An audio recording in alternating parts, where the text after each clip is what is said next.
should I focus on? My strength or my weaknesses? You will use your strength. However, you need to remove your weaknesses little by little, slowly, as you go up the mountain. It doesn't matter whatever strength you have.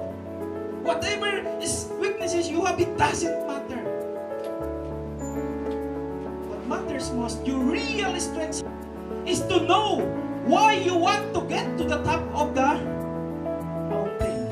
Ulitin ko lang, your real strength is not about yung talento mo. It's not about yung galing mo sa skill mo. It's not about sa galing mo sa pagsasolve ng problema, sa accounting or whatever, sa pagkanta. It's not about that. It is about what? Why do you want to reach the top of the mountain?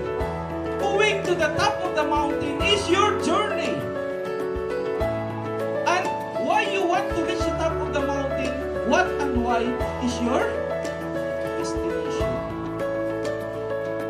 Which one is more important? The destination or the journey? Because there is no journey when there is no destination. You follow me.